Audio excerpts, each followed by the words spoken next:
Hi, I'm Daniel Andrews, owner and creator of the DAN Show, and welcome to my breakdown of the Kansas City Chiefs. Now, if you're new to my channel, I've got one simple question to ask you. Do you want to talk football? Because if so, you're in the right place. There's this button right around here. See it, see it, see it. Bam! Hit that button. Become one of the greatest people on planet Earth. Now, here's how this video is going to go. I'm going to give you 3 things I like about the Kansas City Chiefs. I'm going to give you 3 things I don't like about the Kansas City Chiefs. But stick around to the very end where I break down the Vegas over-under and if I'm going to put down action on the Chiefs. Hey, let's kick this off with the first thing I like about the Kansas City Chiefs. Let's just start off with the obvious, and let's talk about the $500 million man and Patrick Mahomes. Now, it's kind of funny because when the NFL broke out the top 100 players, Patrick Mahomes was 4th. And he was not happy about it. This is the only guy in the National Football League who could be ranked 4th, the 4th best player in the NFL, and have a legitimate reason to be pissed. I mean, it's funny because I'm a Chiefs fan. And by the way, if you look at the picture above, I was at Arrowhead when they set the sound record. I've been a Chiefs season ticket holder since 1989. But I'm going to break down the Chiefs fairly. This is not just the Chiefs fanboy channel. This is a channel where I break down all 32 teams. I want to talk with 32 different NFL fans. I just am not creating this just for Chiefs fans, but I have to admit, being a Chiefs season ticket holder, I'm always going to maybe be a little biased towards my Chiefs. Keep in mind, with Patrick Mahomes, really him coming to the Chiefs was like the perfect storm. First off, he had Alex Smith as a mentor. And it's funny because there was a Chiefs fan who did the famous "prove me wrong," and I hate that with a passion. Anybody who says a statement followed at the end by "prove me wrong" never really wants to be proved wrong. But he said that Patrick Mahomes should have started as a rookie. Well, bottom line, Patrick Mahomes has gone out of his way. Kudos, by the way, to Alex Smith. Hopefully you've seen that video where he has been cleared to practice. That injury I thought was going to end his career. I am so happy the fact that he's going to continue with his football career. That's awesome. But Patrick Mahomes has said on many times that without Alex Smith, he wouldn't be the quarterback. Alex Smith really took him under his wing. In contrast, take a look at the Denver Broncos. When Drew Lock was drafted, they asked Joe Flacco, and he flat out just said, hey, it's not my job to train the kid. And that's the attitude that a lot of veteran quarterbacks have. Peyton Manning was famous for never letting his backup quarterback take any snaps in practice, and that wasn't the situation that Alex Smith had with Patrick Mahomes. Alex Smith showed him how to break down films, took him under his wing, showed him all the intricacies about playing NFL quarterback. And the best part is that he got to learn how to play NFL, how to be an NFL quarterback under Alex Smith. Sitting for that year made him the quarterback that he is today. You also have to understand the Kansas City Chiefs have weapons galore. You have Travis Kelce, who's probably going to be in the Pro Football Hall of Fame. You have Tyreek Hill, the NFL's fastest receiver. You have Miracle Hardman, went to the Pro Bowl as a punt and kick returner. You also have Demarcus Robinson, who could be a legitimate number 2 on almost any other team. He's like the option fourth or fifth option here on the Chiefs. See, the number one attribute about Patrick Mahomes that people don't understand is that it's from the neck up. Here's a guy who came in as a rookie first round pick. He was humble. He was hardworking. He was learning everything he could behind Alex Smith and learning the intricacies of the Andy Reid offense, which is the most complex offense in the NFL.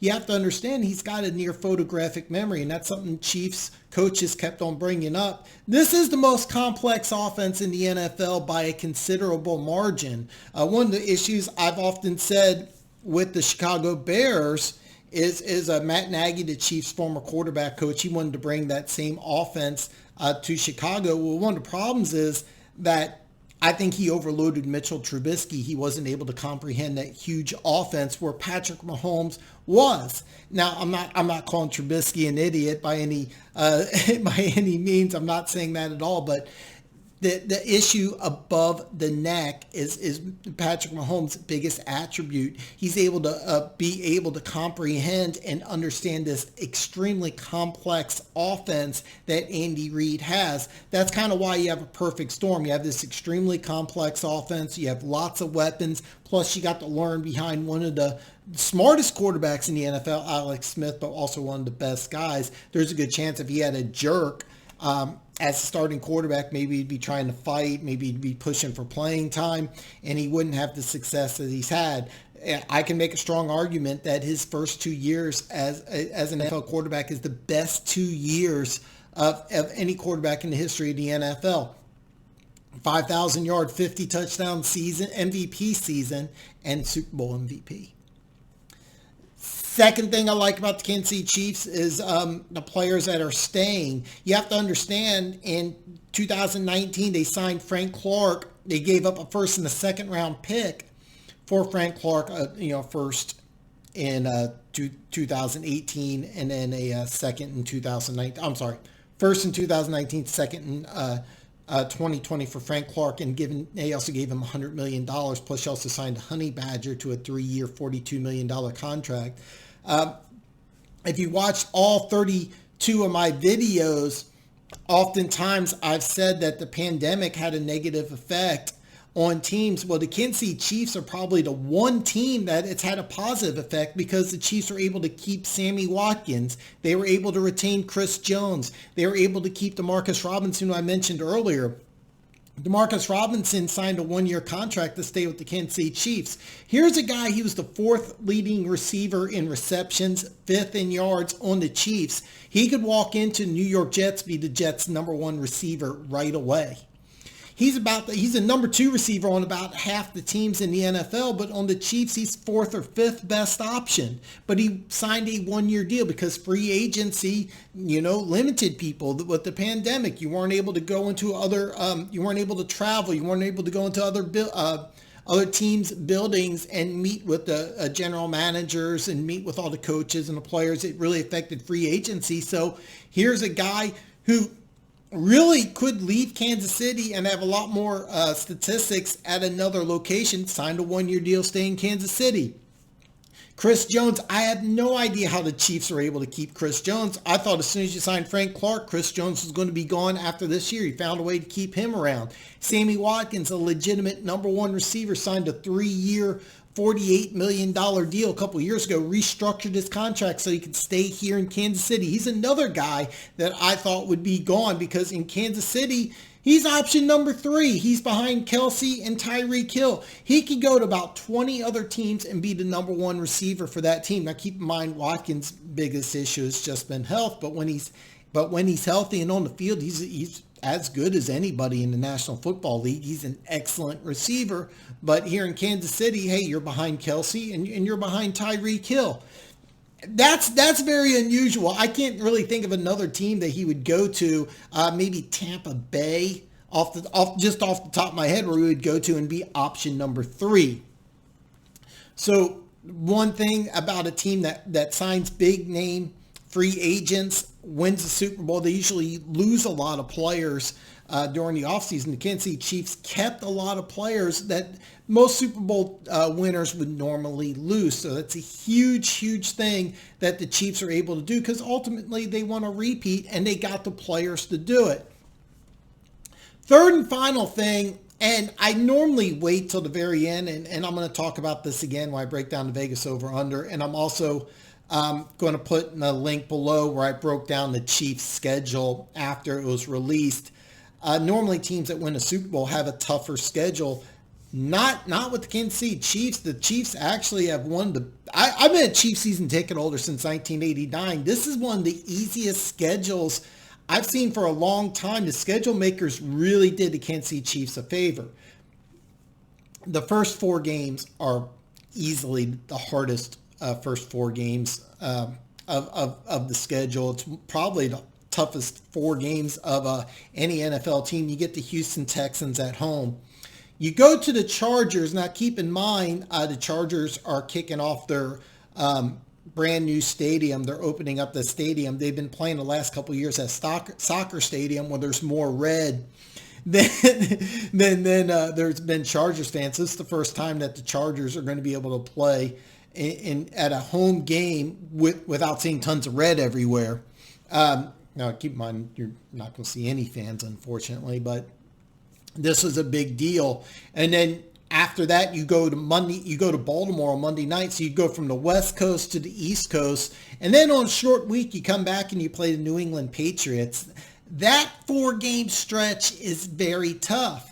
But the next 5 games, I would be shocked if the Chiefs didn't go 5-0. You get a home game against the Vegas Raiders. The AFC West, the Kansas City Chiefs have absolutely dominated. Matter of fact, Patrick Mahomes is 12-1 against AFC West opponents. That's 12-1. Remember, his rookie season, he played that game in Denver. So he's only lost 1 game against AFC West opponents. At Buffalo and at Denver, the Buffalo game's on Thursday night. I know Bills fans think that they got a good chance. You're not there yet, Buffalo. You're not there yet. It's going to be a good game. Chiefs are going to win, but it's going to be a good game.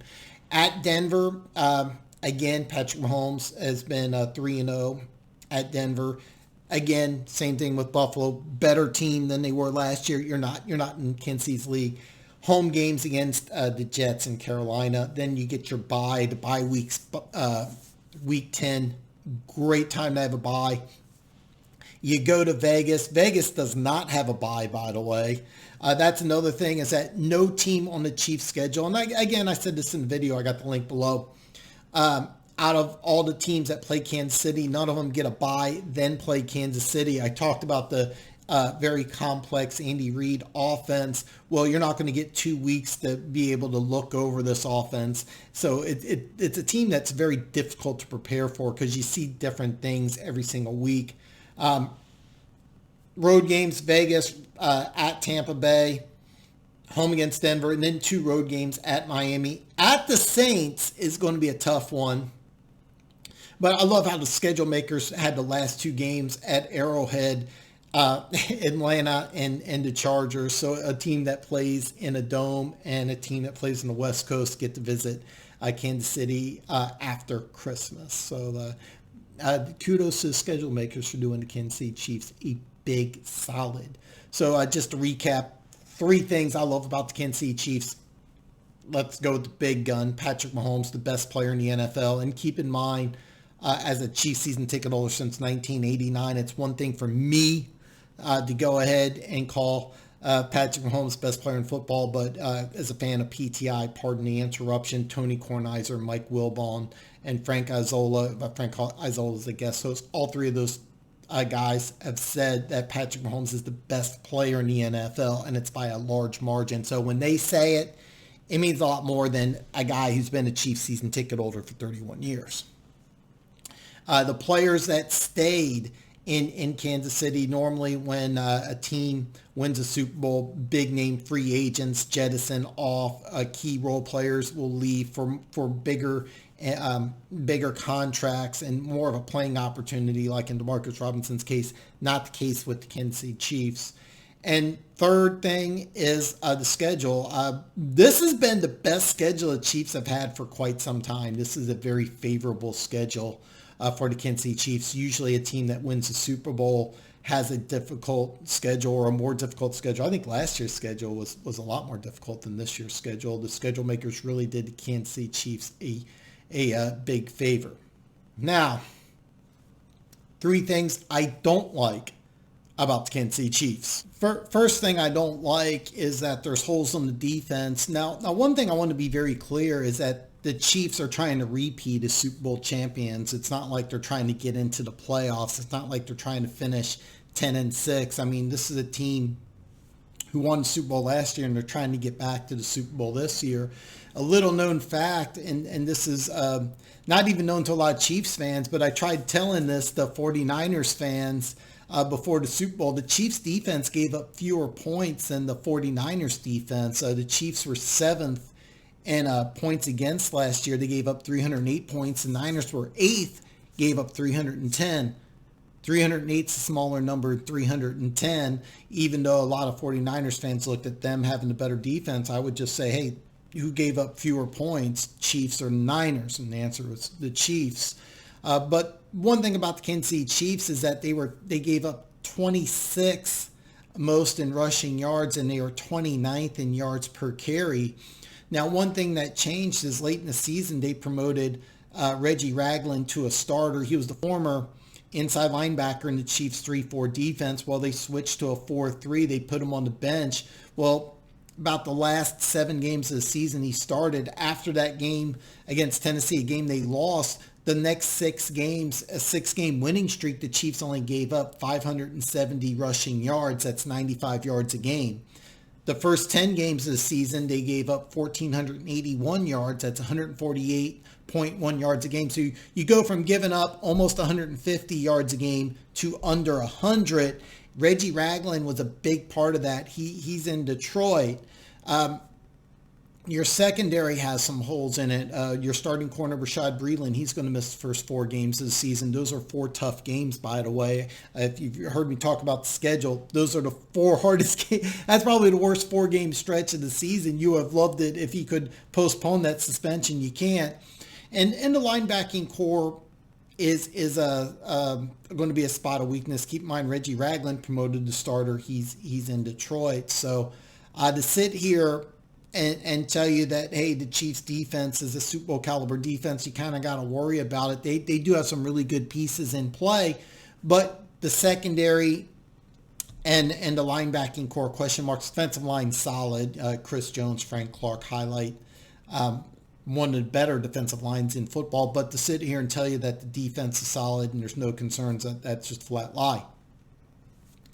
Second thing I don't like about the Kansas City Chiefs is the offensive line issues. You spent $500 million on Patrick Mahomes. You got to keep him safe. Eric Fisher will be 30 at the end of the season. He's never going to live up to being the number 1 overall pick in the 2013 draft. The one thing about Eric Fisher is that even though he was never spectacular, he was always steady. Well, last year he missed half the season. Cam Irvin, the swing tackle, he's gone. He's in Dallas. Lucas Nang, the 3rd-round pick, he was going to be that swing tackle and maybe be the starter in 2021 at left tackle. He's sitting out the season. LDT, Dr. I can't pronounce the name. You know who I'm talking about, Chiefs fans. He's also sitting out. And now keep in mind, he's a doctor, so he's helping out. There's more important things in football. Believe it or not, there is. And so kudos to Dr. Tardif, LDT, for helping out. You know, God bless him and everything. But this video is about the Chiefs losing a starter on the offensive line, plus your swing tackle. And keep in mind, Eric Fisher missed half the games last year, so your backup tackle is also sitting out. That's an issue. Per our lads in ESPN, former Raider and former Jet, Kelechi Osmo, and I'm butchering the name, I'm sorry. He is also 31, so you got 3 players that are going to be 30 or over 30 on your offensive line. That's never a good thing, unfortunately. And keep in mind, the Raiders got rid of him because they traded him to the Jets because he's not a good fit for the West Coast offense. And this is an offense that wants to run the ball more in Kansas City. He's a run blocker, road grader, and he didn't play well in the Jets, but now he's here in Kansas City protecting our $500 million quarterback. The offensive line in Kansas City, you have to have some questions. Keep in mind, Mitchell Schwartz is one of the best right tackles in the National Football League. He has not missed a snap in 8 straight seasons, but he is 31. He's entering his 9th season. You know, Father Time's undefeated. So to sit here and tell you that you don't have cause of concern about the offensive line is just a flat out lie. Third thing I don't like about the Kansas City Chiefs is I wasn't a fan of the draft. That's one reason why you follow the DAN show and not Chiefs fanboys, is universally people are saying, oh, Chiefs draft is an A. No, it was not a good draft. And I made this same argument when I talked about the Raiders. I didn't like the pick for Damon Arnett. Here's a guy that had no business being drafted in the first round. Yeah, he could be a good player, but this is a guy that everybody had a 2nd or 3rd round grade on, but you weren't able to get out of the 19th spot to trade down. Same thing with Kansas City. I had Carlos Edwards-Helaire CEH as my fourth running back. I had him behind DeAndre Swift, Jonathan Taylor, and J.K. Dobbins. I had about second, third round grade. Nobody had him going in the first round. This is the first running back off the board. When I found out the Chiefs drafted a running back, I wanted the Chiefs to draft DeAndre Swift. So when I found out Chiefs were drafting a running back, I'm like, yes, they got my guy. Swift fell all the way at 32. They got a steal. This is going to be great. And I was like, what? Now, DeAndre Swift in this offense is huge. By the way, Miracle Hardman, he was a five-star running back at Georgia with DeAndre Swift because DeAndre Swift played so well. They were like, hey, Hardman, can you move out the wide receiver? We got the Swift kid in here. Swift is a guy I was dying to be in Kansas City, but he ended up going to Detroit. Detroit ended up getting a really good player. Now, I have to backtrack a little bit because Damian Williams is sitting out of the season. And the one thing about CEH is that he played in a pro-style offense and he did a lot more pass protecting than these other running backs. It's funny because he was a starter of that record-setting offense at LSU. He's the only player that's going to come into the Chiefs and go, oh, only 35, 40 points a game. Oh, we used to do that by halftime at LSU, and they did that quite a bit. But I can't sit here and give the Chiefs a good grade because this is a guy, if they would have got him in the second round, I would have been happy. But because they got him in the first round, they didn't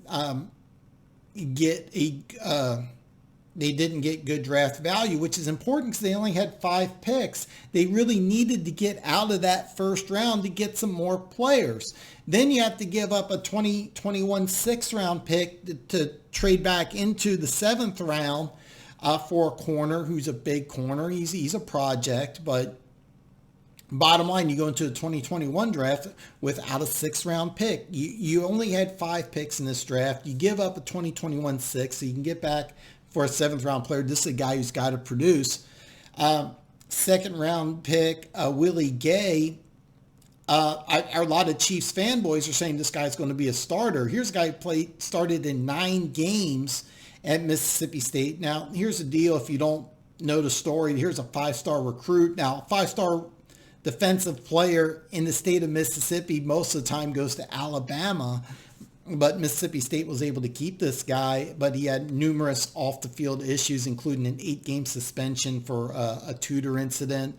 But he went to the combine and just had except for a local kid, Isaiah Simmons, maybe the best draft of any linebackers. The guy's 242, ran a 4.46, had a 40-inch vertical. If you were to say, God, build me a linebacker, you're building Willie Gay, but here's a guy who only started 9 games in his college career. So, I mean, you're a 5-star player. You go to Mississippi State and you start 9 games.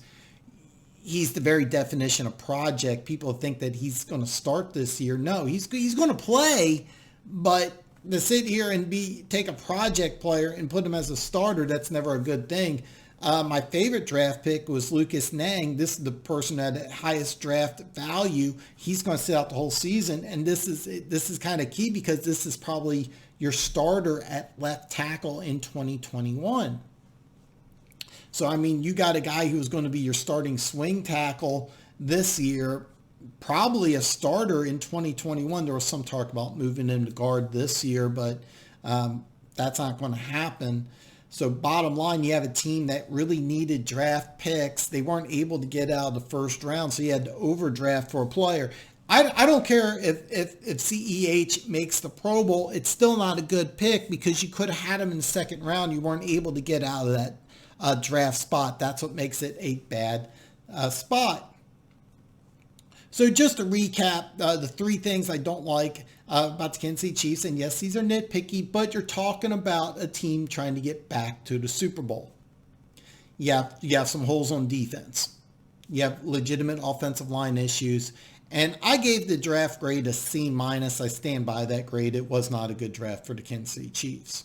Now, what I say, stick around where I talk about the Vegas over-under and if I'm going to put action down on the Chiefs. This is the advanced section right here, the Vegas over-under. And when people ask what makes me an expert on the National Football League, I always say the same thing. It's because I bet on football and I consistently win. Unlike fanboy channels which say, oh, this and this and this and that, they don't put their money where their mouth is. I do. I talk the talk, but I also walk the walk. You can watch my videos last year. I kicked off the NFL season in Vegas. I kicked off the Chiefs. I bet... I'm not going to say how much, but I put quite a bit down on the season opener. Andy Reid's gold on season openers, by the way, 6-1 since he's been in Kansas City. Then I put action down on over 10.5 wins. I took that money, parlayed that into the Super Bowl. I bet on the Super Bowl. I was in Vegas for the Super Bowl. I went ahead and parlayed the over 10.5 winnings into the Super Bowl, and you got my videos where I can show you the winnings, I actually show you the money. So unlike people that just talk the talk, I actually walk the walk. This year, however, winning money on the Kansas City Chiefs is significantly more difficult. Over under is 11.5. That is a big number. Last year was only 10.5.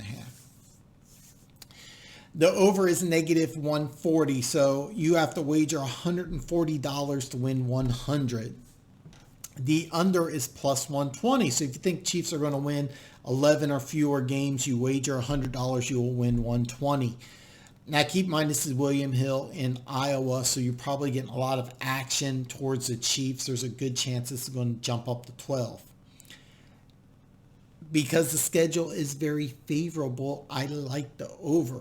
I don't like negative 140. I'm not going to bet on 140, but if this does jump up to 12, I want to see what that number is because there's a good chance I'll take over 12. I think there's a good chance Chiefs win 13, 14 games. They may not even be as good of a team as they were last year and could still win 13 or 14 games. It wouldn't surprise me at all. The schedule is extremely favorable. I think that after the first 4 games, they could go 2-2. They're only going to be underdogs in one game, and that's that game against Baltimore week 3. Except for that, they're going to be favored in every other game. It would not surprise me if the Chiefs go 14-2. It really wouldn't surprise me if they go 14-2. They're currently a negative 450 favorite to win the AFC West, so you wager $450 to win 100. I do think Chiefs will win the AFC West. I'm not taking that. It is the worst bet out of all the divisional of all the divisions. This is the one that has the biggest disparity. So, but do I think Chiefs will win the West? I think they'll win the West pretty soon. I think the only question is, will they get the 1 seed or not? They're plus 180 to win the AFC, which means you wager $100 to win 180. Last year it was plus 350.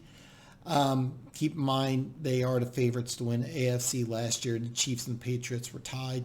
And to win the Super Bowl, the Chiefs are plus 350. So you have to wager $100 to win 350. Last year it was plus 600. And I didn't take 600 because I didn't like that number. So I'm definitely not taking plus 350.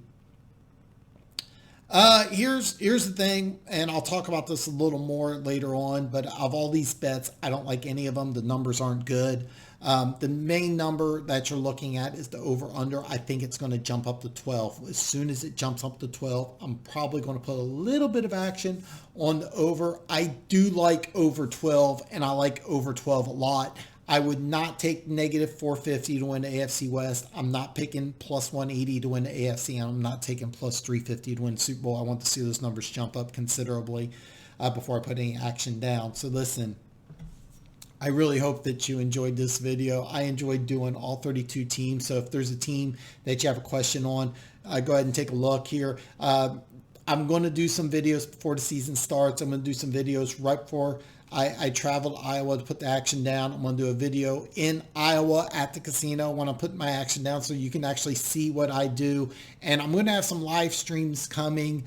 I don't have exactly worked out when, but hey, give me a thumbs up. Share this video with your friends, and I will see you very soon.